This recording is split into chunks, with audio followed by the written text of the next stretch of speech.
Hi friends, ಎಲ್ಲರೂ ಕೂಡ ನನ್ನ ಚಾನಲ್ಗೆ ಸ್ವಾಗತ ಹೇಳ್ತಾ ಬನ್ನಿ. ಹಾಗಾದರೆ ದ್ವಿತೀಯ PUC ವಿದ್ಯಾರ್ಥಿಗಳಿಗೆ ರಾಜ್ಯಶಾಸ್ತ್ರ ಮೊದಲನೇ ಅಧ್ಯಾಯದಲ್ಲಿ ಬರುವಂಥ ಮೋಸ್ಟ್ ಇಂಪಾರ್ಟೆಂಟ್ ಪ್ರಶ್ನೆಗಳು ವಿತ್ ಆನ್ಸರ್ಸ್ ನಿಮ್ಮ ಬೋರ್ಡ್ ಪರೀಕ್ಷೆಗೆ, ನಿಮ್ಮ ಮಿಡಲ್ ಪರೀಕ್ಷೆಗೆ ತುಂಬ ಇಂಪಾರ್ಟೆಂಟ್ ಪ್ರಶ್ನೆಗಳು ಇವು.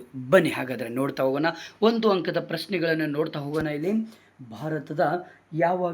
ಭಾರತ ಯಾವಾಗ ಸ್ವತಂತ್ರವಾಯಿತು ಅಂದರೆ ಇದು ಮಾರ್ಚ್ 15 ಮತ್ತು 19ರಲ್ಲಿ ಕೇಳಿದಂಥ ಪ್ರಶ್ನೆ. ಅಂದರೆ ಈ ಪ್ರಶ್ನೆಗಳು ಯಾವಾಗ ಎಲ್ಲ ಬಂದಿದೆ ಅನ್ನೋದು ಕೂಡ ನಿಮಗೆ ಮಾಹಿತಿಯನ್ನು ಕೊಡ್ತಾ ಹೋಗ್ತಾನೆ. 1947 ಆಗಸ್ಟ್ 15ರಂದು ಇಲ್ಲಿ ಬರುತ್ತೆ. ಭಾರತದ ಸಂವಿಧಾನ ಯಾವಾಗ ಅಸ್ತಿತ್ವಕ್ಕೆ ಬಂದಿತು ಅಂದರೆ 1950 ಜನವರಿ 26ರಂದು. ಇಲ್ಲಿ ಇದು ಕೂಡ 2 ಸಾರಿ ಈ ಪ್ರಶ್ನೆ ಬಂದಿರುತ್ತೆ, ಮಾರ್ಚ್ 17 ಮತ್ತು ಜುಲೈ 15ರಂದು.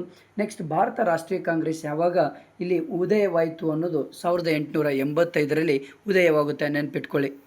ಹಾಗೆ ಯಾವ ಕಾಯ್ದೆಯ ಅಧಿಕಾರವನ್ನು ಕಂಪ್ನಿಯಿಂದ ಕ್ರೌನ್ಗೆ ವರ್ಗಾಯಿತು ಅಂದರೆ ನೋಡಿ ಇಲ್ಲಿ 2017ರಲ್ಲಿ ಕೇಳಿದಂಥ ಪ್ರಶ್ನೆ ಇದು 1858ರ ಕಾಯ್ದೆಯ ಪ್ರಕಾರ. ನೆಕ್ಸ್ಟು ಇಲ್ಲಿ ಮುಖ್ಯವಾಗಿ ಇನ್ನೊಂದು ಡಯಾರ್ಕಿ ಎಂದರೇನು ಅಂದರೆ ಮಾರ್ಚ್ 2016ರಲ್ಲಿ ಕೇಳಿದಂಥ ಪ್ರಶ್ನೆ ಇದು. ದ್ವಿಸರ್ಕಾರ ಪದ್ಧತಿ ಅಂತ ಇಲ್ಲಿ ಉತ್ತರ ಇರುತ್ತೆ. ನೆಕ್ಸ್ಟ್, ಸೈಮನ್ ಆಯೋಗವು ಏನನ್ನು ಶಿಫಾರಸು ಮಾಡಿತು ಅಂದರೆ ಭಾರತಕ್ಕೆ ಡೊಮಿನಿಯನ್ ಸ್ಥಾನಮಾನ ನೀಡಬೇಕೆಂದು ಶಿಫಾರಸು ಮಾಡುತ್ತೆ. ಗಡಿರೇಖೆ ಆಯೋಗದ ಅಧ್ಯಕ್ಷರು ಯಾರು ಅಂದರೆ ಮಾರ್ಚ್ 18 ಸರ್ ಸಿರಿಲ್ ರ್ಯಾಡ್ಕ್ಲಿಫ್. ಇದು ಬಹಳ ಇಂಪಾರ್ಟೆಂಟ್, ಈ ಪ್ರಶ್ನೆಯನ್ನು ಕೂಡ ನೆನಪಿಟ್ಕೊಳ್ಳಿ. ನೆಕ್ಸ್ಟ್ ಇಂಪಾರ್ಟೆಂಟ್ ಪ್ರಶ್ನೆ, ಮಧ್ಯಂತರ ಸರ್ಕಾರ ಯಾವಾಗ ರಚನೆ ಆಯಿತು ಅನ್ನೋದು ಕೂಡ ಇದೊಂದು ಇಂಪಾರ್ಟೆಂಟ್ ಪ್ರಶ್ನೆ. 1946 ಸೆಪ್ಟೆಂಬರ್ 2ರಂದು.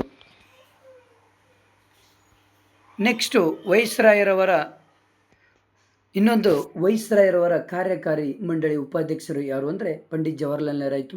ಯಾವ ದೇಶವನ್ನು ಜಗತ್ತಿನ ಬೃಹತ್ ಪ್ರಜಾಸತ್ತಾತ್ಮಕ ದೇಶ ಎಂದು ಕರೆಯುತ್ತೆ ಅಂದರೆ ಭಾರತ ದೇಶ. ಇದು ಭಾಳ ಇಂಪಾರ್ಟೆಂಟ್ ಪ್ರಶ್ನೆಗಳು. ಬನ್ನಿ. ನೆಕ್ಸ್ಟು, ಪ್ಯಾರಾಮೌಂಟ್ಸ್ ಎಂದರೇನು? ಇದೊಂದು ಪ್ರಶ್ನೆ ಇಂಪಾರ್ಟೆಂಟ್ ನೋಡಿ. ದೇಶೀಯ ಸಂಸ್ಥಾನಗಳು ತಮ್ಮ ಆಂತರಿಕ ವಿಷಯಗಳಲ್ಲಿ ಸ್ವಾತಂತ್ರ್ಯ ಹೊಂದಿದ್ದು ವಿದೇಶಿ ವ್ಯವಹಾರಗಳನ್ನು ಮತ್ತು ಮಿಲಿಟರಿ ವಿಷಯ ಬ್ರಿಟಿಷರ ನಿಯಂತ್ರಣಕ್ಕೆ ಒಳಪಟ್ಟಿದ್ದವು. ಇದನ್ನು ಪ್ಯಾರಾಮೌಂಟ್ಸ್ ಎಂದು ಕರೀತಾರೆ. ಆಪರೇಷನ್ ಫೋಲೋ ಎಂದರೇನು ಅಂದರೆ ಹೈದರಾಬಾದ್ ನಿಜಾಮನ ಆಡಳಿತದ ಅರಾಜಕತೆಯನ್ನು ಅಂತ್ಯಗೊಳಿಸಲು ಭಾರತ ಸೇನೆ 1948 ಸೆಪ್ಟೆಂಬರಲ್ಲಿ ಏನಾಗುತ್ತೆ ಅಂದರೆ ಇಲ್ಲಿ ಮಾಡಿದ ಪೊಲೀಸ್ ಕಾರ್ಯಾಚರಣೆಯನ್ನು ಆಪರೇಷನ್ ಪೋಲೋ ಎಂದು ನಾವು ಕರಿತೇವೆ. ನೆಕ್ಸ್ಟ್ ಇಂಪಾರ್ಟೆಂಟ್ ಪ್ರಶ್ನೆ ಬಂದು, ಸಂವಿಧಾನದ ಯಾವ ವಿಧಿಯು ಕಾಶ್ಮೀರಕ್ಕೆ ಪ್ರತ್ಯೇಕ ಸ್ಥಾನವನ್ನು ನೀಡಿದೆ ಅಂದರೆ 370ನೇ ವಿಧಿ. ಬಹಳ ಇಂಪಾರ್ಟೆಂಟ್ ಇದು ಕೂಡ. ರಾಜ್ಯಗಳ ಏಕೀಕರಣದ ರೂವಾರಿ ಯಾರು ಅಂದರೆ ಸರ್ದಾರ್ ವಲ್ಲಭಭಾಯ್ ಪಟೇಲ್ ಅಂತ ಹೇಳ್ಬೋದು. 2014ರಲ್ಲಿ ಯಾವ ರಾಜ್ಯವನ್ನು ವಿಭಜಿಸಲಾಯಿತು ಅಂದರೆ ಆಂಧ್ರ ಪ್ರದೇಶ ಅಂತ ಹೇಳ್ಬೋದು. ನೆಕ್ಸ್ಟ್, ರಾಜ್ಯ ಪುನರ್ರಚನಾ ಆಯೋಗ ಯಾವಾಗ ರಚನೆ ಆಯಿತು ಅಂದರೆ 1953ರಲ್ಲಿ. 17ನೇ ಪ್ರಶ್ನೆ, ಬಾಂಬೆಯನ್ನು ಯಾವಾಗ ವಿಭಜಿಸಲಾಯಿತು ಅಂದರೆ 1960ರಲ್ಲಿ. ನೆಕ್ಸ್ಟ್ 18, ಪ್ರಥಮ ಲೋಕಸಭೆಯ ಸ್ಪೀಕರ್ ಯಾರು ಅಂದರೆ ಶ್ರೀ GV ಮವಳಂಕರ್.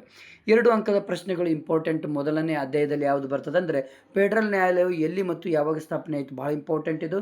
ದೆಹಲಿಯಲ್ಲಿ 1937ರಲ್ಲಿ ಸ್ಥಾಪನೆ ಆಯಿತು. ಪಂಜಾಬನ್ನು ಎಷ್ಟು ರಾಜ್ಯಗಳನ್ನಾಗಿ ವಿಂಗಡಿಸಲಾಗಿದೆ ಅಂದರೆ ಪಂಜಾಬ್ ಮತ್ತು ಹರಿಯಾಣ. ಸೈಮನ್ ಕಮಿಷನನ್ನು ಏಕೆ ನೇಮಿಸಲಾಗುತ್ತೆ ಅಂದರೆ ಭಾಳ ಇಂಪಾರ್ಟೆಂಟ್ ಇದು ಪ್ರಶ್ನೆ. 2 ಸಾರಿ ಕೇಳಿದ್ದಾರೆ.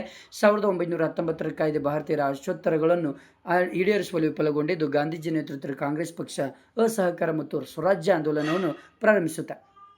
ನೆಕ್ಸ್ಟ್, 1935ರ ಕಾಯ್ದೆಯಲ್ಲಿ ಎಷ್ಟು ವಿಧಿಗಳು ಮತ್ತು ಪೆಡಲ್ಗಳಿವೆ ಅಂದರೆ 321 ವಿಧಿಗಳು ಮತ್ತು 10 ಶೆಡ್ಯೂಲ್ಗಳಿವೆ.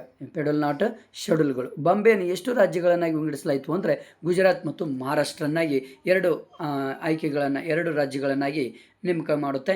5 ಅಂಕದ ಪ್ರಶ್ನೆಗಳು ಭಾಳ ಇಂಪಾರ್ಟೆಂಟ್. ಮಧ್ಯಂತರ ಸರ್ಕಾರದ ಬಗ್ಗೆ ಟಿಪ್ಪಣಿ ಬರೆಯುವಂಥದ್ದು. ಪ್ರಥಮ ಮಹಾಚುನಾವಣೆಯ ಬಗ್ಗೆ ಟಿಪ್ಪಣಿ ಬರೆಯಿರಿ, ಇದು ಕೂಡ ಇಂಪಾರ್ಟೆಂಟ್. ಆದರೆ ವಿತ್ ಆನ್ಸರ್ಸು ಕೂಡ ಇದೆ, ನೆನ್ಪಿಟ್ಕೊಳ್ಳಿ. ಇವುಗಳನ್ನು ಓದ್ಕೊಳ್ಳಿ.